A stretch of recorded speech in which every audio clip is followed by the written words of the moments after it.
अस्सलाम वालेकुम नाज़रीन, आप देख रहे हैं डिजिटल मीडिया प्लस और मैं हूं मोहम्मद आसिफ। दुनिया की सियासत में कुछ लम्हात ऐसे होते हैं जो तारीख का रुख बदल सकते हैं और इस वक्त हम बिल्कुल ऐसे ही एक लम्हे में खड़े हैं। एक तरफ अमेरिका, दूसरी तरफ ईरान और दरमियान में बढ़ती हुई कशीदगी जिसने न सिर्फ मशरिक़ वस्ता बल्कि पूरी दुनिया को अपनी लपेट में ले रखा है। चंद दिन पहले तक सूरत हाल इतनी खतरनाक हो चुकी थी कि एक बड़ी जंग का खदशा हकीकत बनता दिखाई दे रहा था, लेकिन फिर अचानक एक जंग बंदी का ऐलान होता है। बाजार ये एक मुस्बत पेशरफ्त लगती है, लेकिन अगर आप गहराई में जाएं तो तस्वीर इतनी सादा नहीं है, क्योंकि इस जंग बंदी के सिर्फ एक दिन बाद ही इसराइल की जानिब से लबनान पर शदीद बमबारी शुरू हो जाती है, जिससे ये सवाल पैदा होता है क्या वाकई अमन की तरफ कदम बढ़ रहा है या सिर्फ एक वक्ती वक्फा है एक बड़ी जंग से पहले। अब यहाँ सबसे दिलचस्प बात यह है कि इस पूरी सूरत हाल में एक नया किरदार सामने आता है और वो है पाकिस्तान। जी हाँ, वही पाकिस्तान जिसे अक्सर आलमी सियासत में एक साइड रोल में देखा जाता है, अब अचानक एक मरकजी हैसियत इख्तियार कर लेता है। वजीर आज़म शहबाज शरीफ की जानिब से अमेरिका और ईरान दोनों को इस्लामाबाद में मुज़ाकरात की दावत देना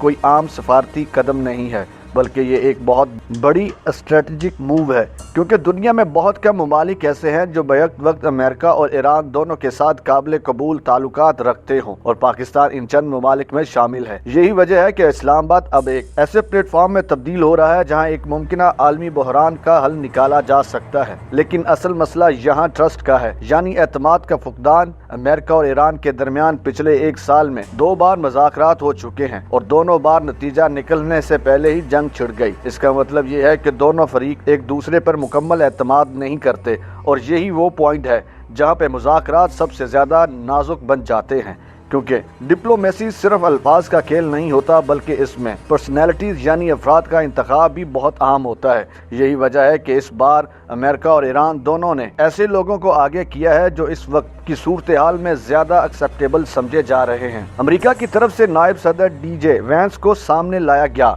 ये इंतखाब काफी दिलचस्प है, क्योंकि अगर आप इनकी पॉलिटिकल हिस्ट्री देखें तो वो हमेशा से ट्रम्प के हामी नहीं थे, बल्कि एक वक्त में वो इनके सख्त मुखालिफ थे। लेकिन सियासत में हालात बदलते देर नहीं लगती, और आज वो न सिर्फ ट्रम्प के करीबी साथी हैं बल्कि एक अहम आलमी किरदार अदा कर रहे हैं। सबसे अहम बात यह है कि हालिया तनाज़ा के दौरान जहां बाकी अमरीकी लीडर्स जैसे मार्को रूबियो या डोनाल्ड ट्रम्प के बयानात काफी अग्रेसिव थे, वहीं JD वैंस निस्बतन नरम और बैलेंस टोन में बात करते रहे। यही वजह है कि माहिरीन इन्हें इस पूरी सूरत हाल में गुड कॉप के तौर पर देखते हैं, यानी एक ऐसा शख्स जो मुज़ाकरात को आसान बना सकता है और सामने वाले फरीक को प्रोवोक नहीं करता। दूसरी तरफ अगर हम ईरान को देखें तो उन्होंने ये भी एक बहुत सोच समझकर फैसला किया है कि मोहम्मद बाकर को मुज़ाकराती टीम की क़यादत देना एक स्ट्रेटेजिक मूव है। सिर्फ एक सियासतदान नहीं है, बल्कि इनका पस मंजर फौजी है। वो पासदारान इनकलाब से करीबी ताल्लुक रखते हैं और साथ ही वो पार्लियामेंट के स्पीकर भी हैं। इसका मतलब ये है कि वो ईरान के पावर स्ट्रक्चर के तकरीबन हर अहम हिस्से से जुड़े होते हैं। यही वजह है कि इन्हें अक्सर पासदारान इनकलाब का सियासी चेहरा कहा जाता है।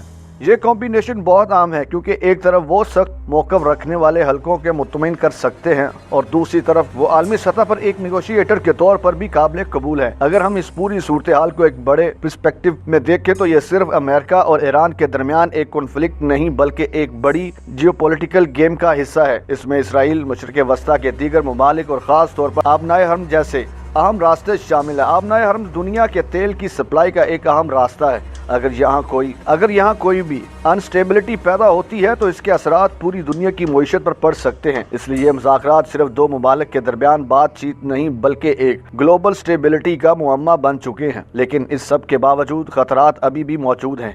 इसराइल की जानिब से लबनान पर हमले ये जाहिर करते हैं कि ग्राउंड रियलिटी अभी भी बहुत वायलेट है। अगर मुज़ाकरात के दौरान कोई भी बड़ा वाक़या पेश आता है तो ये पूरी प्रोसेस ड्रिल हो सकती है। यही वजह है कि इस्लामाबाद में होने वाले इन मुज़ाकरात को दुनिया भर में इतनी तवज्जो दी जा रही है, क्योंकि ये या तो एक बड़ी कामयाबी बन सकते हैं या एक और नाकाम कोशिश जो मजीद तबाही की तरफ ले जाएगी। आखिर में सवाल वही है जो सबके जहन में है, क्या मुज़ाकरात कामयाब होंगे? इसका जवाब इतना आसान नहीं है। एक तरफ दोनों ममालिक जंग से थक चुके हैं और किसी न किसी हल की तलाश में हैं। यही वजह है कि इस्लामाबाद में होने वाली ये मुलाकातें सिर्फ एक डिप्लोमेटिक इवेंट नहीं, बल्कि एक तारीखी इम्तिहान है। अगर ये कामयाब हो जाती हैं तो शायद हम एक नए दौर का आगाज देखेंगे, जहाँ तनाज़ात का हल बातचीत से निकलेगा। लेकिन अगर ये नाकाम हो जाती है तो दुनिया एक बार फिर बड़े बहरान की तरफ बढ़ सकती है, और यही वो मकाम है जहाँ इस्लामाबाद इस्लामाबाद जो आम दिनों में एक पुरसकून दारुल हुकूमत होता है, आज आलमी सियासत का मरकज बन चुका। यहाँ होने वाले फैसले सिर्फ एक खित्ते तक महदूद नहीं रहेंगे, बल्कि इनके असरात पूरी दुनिया में महसूस किए जाएंगे। अब देखना यह है कि क्या ये शहर अमन की एक नई कहानी लिखेगा या तारीख में एक और नाकाम कोशिश के तौर पर याद रखा जाएगा। नाज़रीन, आप देख रहे थे डिजिटल मीडिया प्लस और मैं था मोहम्मद आसिफ। मिलते हैं एक और नई मालूमाती वीडियो के साथ, तब तक फी अमान अल्लाह।